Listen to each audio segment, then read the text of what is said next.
Louez l'Éternel, que le nom de l'Éternel soit béni dès maintenant et à jamais.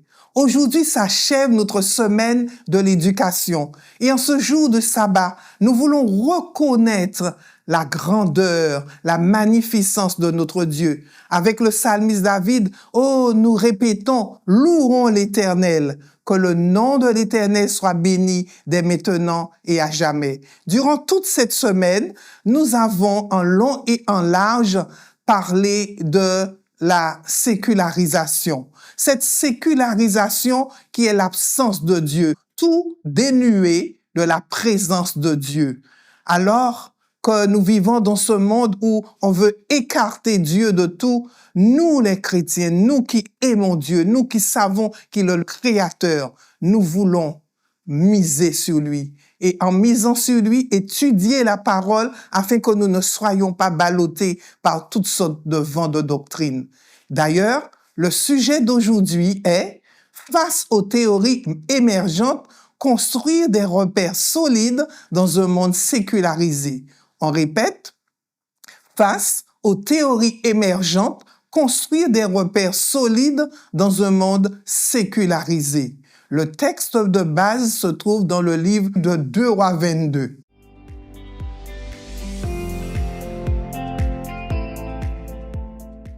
Prions ensemble. Seigneur, tu nous as permis de repenser à notre façon de fonctionner.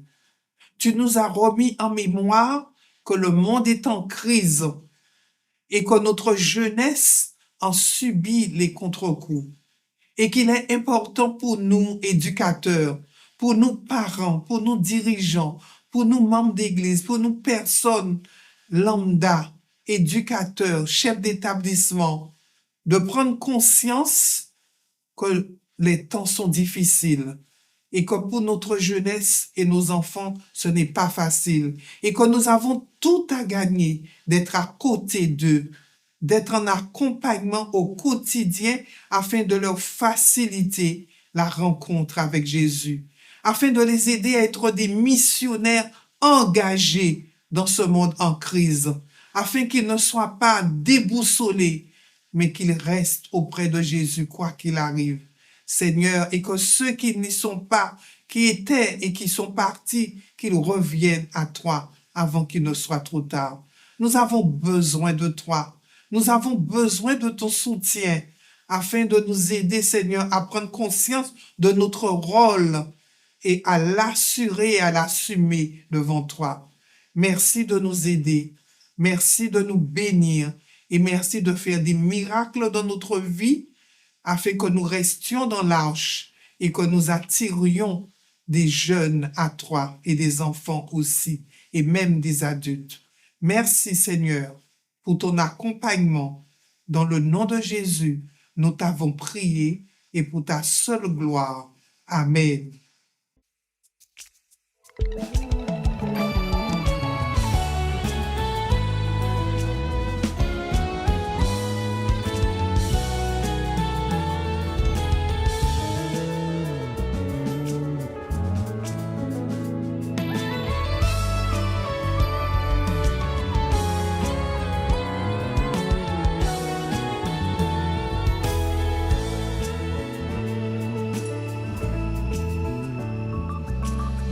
Le monde est dans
Permettez-moi d'ouvrir ce sujet en vous transportant au temps du roi Josias, alors que le peuple vivait depuis longtemps loin de la parole de Dieu, qu'une multitude d'influences, d'idolâtrie et de théories spirituelles circulaient, quelque chose d'inattendu se produisit. On retrouva le livre de la loi dans le temple oublié. Ceci se trouve dans le chapitre de 2 Rois 22. Et lorsque ce livre fut lu au roi Josias, celui-ci déchira ses vêtements en signe d'humilité, réalisant que le peuple s'était écarté des repères divins. L'histoire de Josias est profondément contemporaine. Dans un monde où les repères s'effacent, où émergent des philosophies séduisantes, redécouvrir la parole de Dieu demeure la clé pour reconstruire une identité et un avenir. Comment éduquer nos enfants, nos jeunes et nos familles à discerner, à résister et à s'épanouir spirituellement dans un monde envahi par des théories émergentes et des valeurs sécularisées? Premièrement, un monde saturé de théories émergentes et pour cela, il faut comprendre les défis. Nous vivons dans un monde où de nouvelles philosophies apparaissent presque chaque jour. Relativisme moral, idéologie identitaire, scientisme radical, hyper-individualisme, spiritualité syncrétique. Le chrétien, et particulièrement le jeune chrétien, peut facilement se sentir désorienté.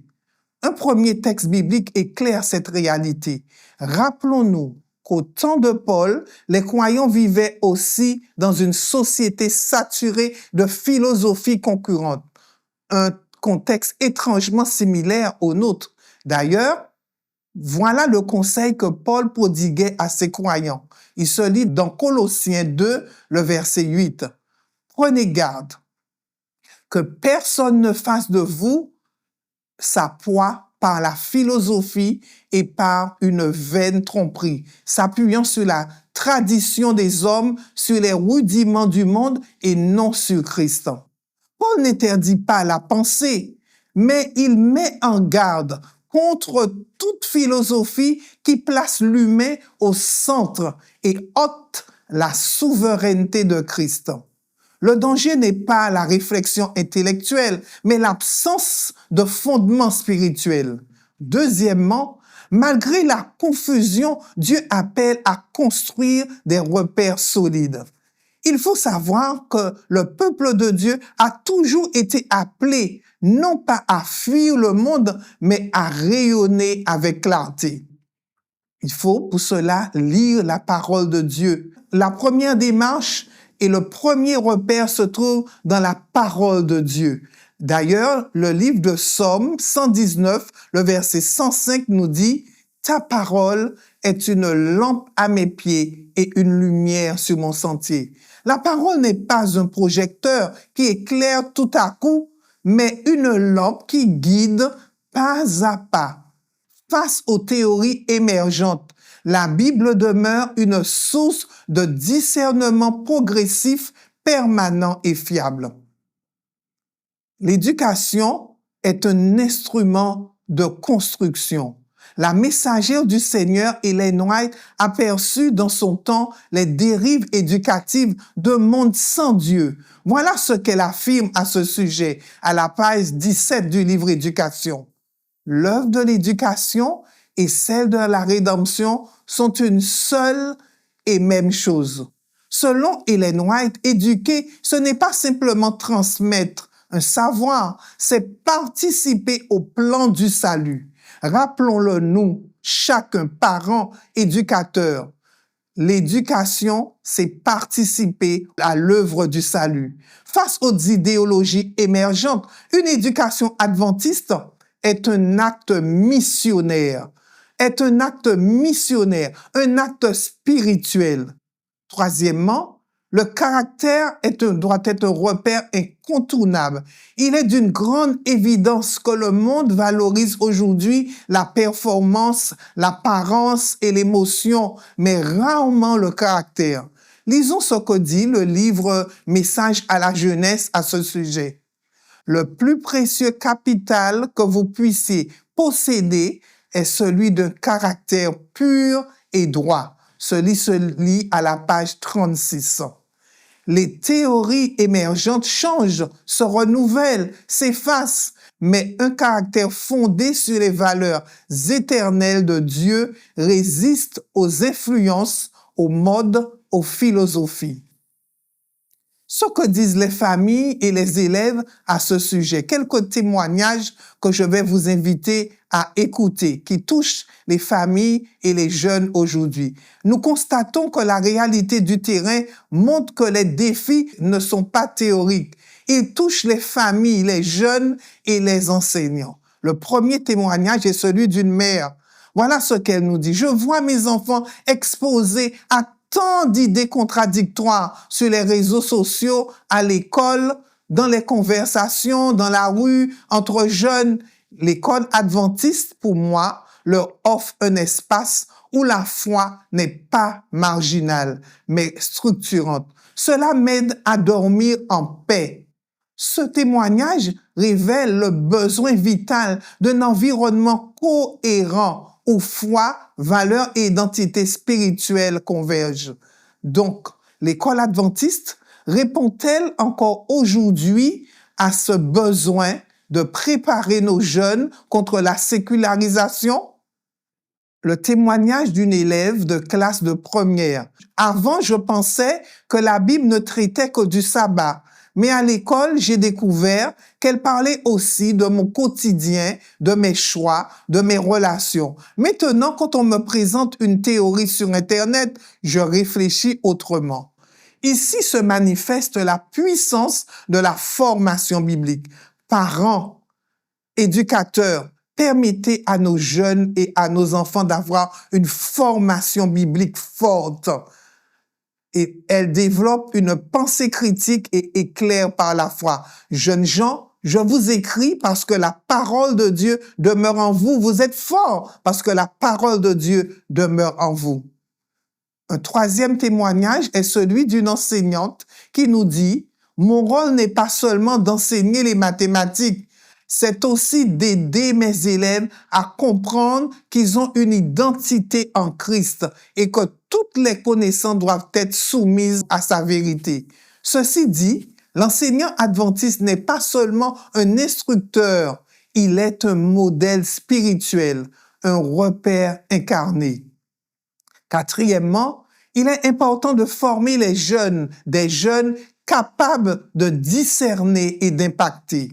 Chers parents, chers enseignants, éducateurs, rappelons-nous que la faculté de discerner est indispensable pour résister, mais aussi pour devenir influent spirituellement. Lisons ce que dit le livre de Romains 12, le verset 2 à ce sujet. Ne vous conformez pas au siècle présent, mais soyez transformés par le renouvellement de l'intelligence, afin que vous discerniez quelle est la volonté de Dieu, ce qui est bon, agréable et parfait. Ici, Paul ne demande pas un retrait du monde, mais une transformation intérieure permettant de vivre en son sein tout en gardant un regard sanctifié. Le livre Éducation à la page 57 confirme en d'autres termes le plus grand besoin du monde, c'est celui d'hommes, des hommes qui ne se laissent pas acheter ni vendre, des hommes profondément loyaux envers le devoir comme la boussole l'est au pôle. Au sein de nos institutions scolaires adventistes, au sein de nos familles, au sein de nos églises, formons-nous de tels jeunes pour qu'ils soient des hommes qui ne s'achètent ni se vendent, des hommes qui ont l'esprit clair et des hommes qui ont cette capacité de penser par eux-mêmes et de faire des choix éclairés. Former de tels hommes et femmes est précisément le rôle de l'éducation adventiste, afin de donner au monde des repères vivants. En conclusion, dans un monde sécularisé, envahi par des théories séduisantes mais instables, l'appel de Dieu est clair. il nous faut retourner à la parole de Dieu. Il nous faut étudier comme du temps de Josias. Il faut que cette parole nous éclaire, que cette parole fasse sens.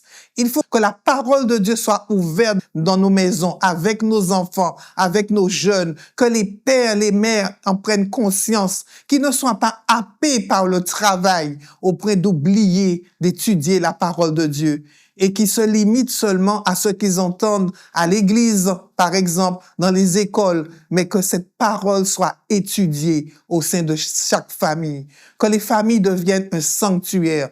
Il est important de former une génération capable d'impacter plutôt que d'être impactée.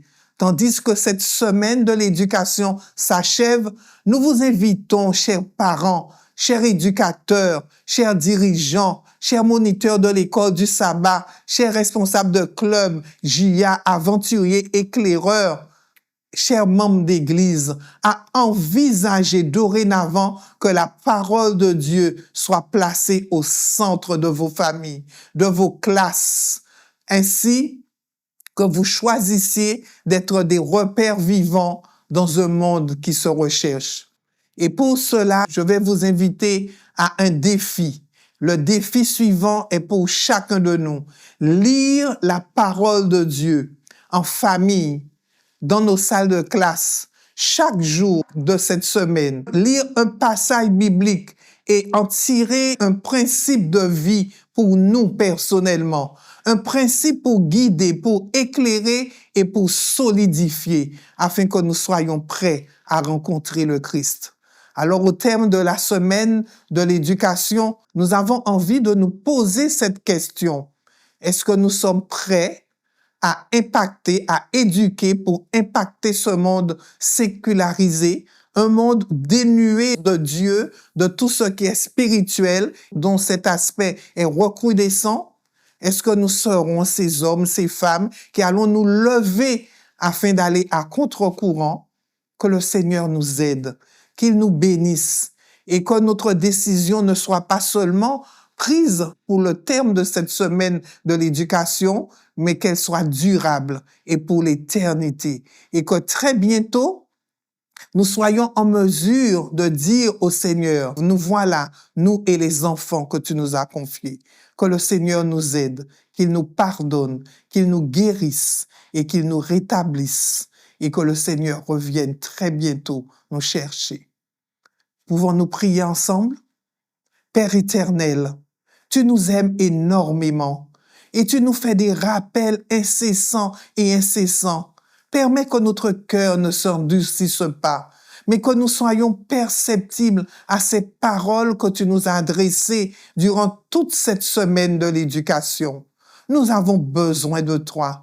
Nous notons que nous avons erré. Quelquefois, nous sommes écartés du plan que tu as prévu pour nous. Tu as prévu, Seigneur, le plan de l'éducation chrétienne adventiste. Et quelquefois, nous avons voulu suivre des modèles qui n'ont rien à voir avec ce que tu as prévu pour nous. Pardonne-nous, Seigneur, et aide-nous dans un monde où la sécularisation est émergente. Aide-nous à ne pas nous laisser aller par tout vent de doctrine, mais aide-nous à avoir des repères solides et à aider nos jeunes et nos enfants, eux aussi, par les transmissions, par ce que nous représentons. Merci, Seigneur. Aide-nous à être des personnes, des hommes et des femmes en cohérence. Et merci de permettre à toutes nos familles, à toutes nos églises, à toutes nos écoles de te ressembler. Bénis, Seigneur, les chefs d'établissement. Bénis les enseignants. Bénis, Seigneur, les personnels non enseignants. Bénis les pères, bénis les mères, bénis les dirigeants, les pasteurs, les présidents, les anciens d'église, Seigneur. Bénis les responsables de l'éducation de Guadeloupe, Martinique, Guyane et du monde entier. Bénis tous les projets qui sont en cours et notamment la construction du collège à Cayenne, la délocalisation de l'école de Boissard, aussi les projets, Seigneur, au niveau de Rama, Seigneur, et de toutes les autres écoles. Seigneur, permets-nous de te faire confiance afin, Seigneur, que nous ayons les moyens et qu'alors qu'il y a des pressions qui se font de plus en plus nombreuses, aide-nous à ne pas perdre la face, aide-nous à ne pas perdre pied, mais aide-nous à nous cramponner à toi et à garder, Seigneur, le caractère propre de nos institutions scolaires, à garder, Seigneur, ce dépôt sacré que tu nous as fait, qu'est l'éducation adventiste, et à préserver cette éducation. Merci de nous bénir, merci de nous faire du bien, et merci, Seigneur, de nous guider. C'est dans le nom de Jésus que nous t'avons prié, et pour ta seule gloire. Amen.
Se prépare maintenant.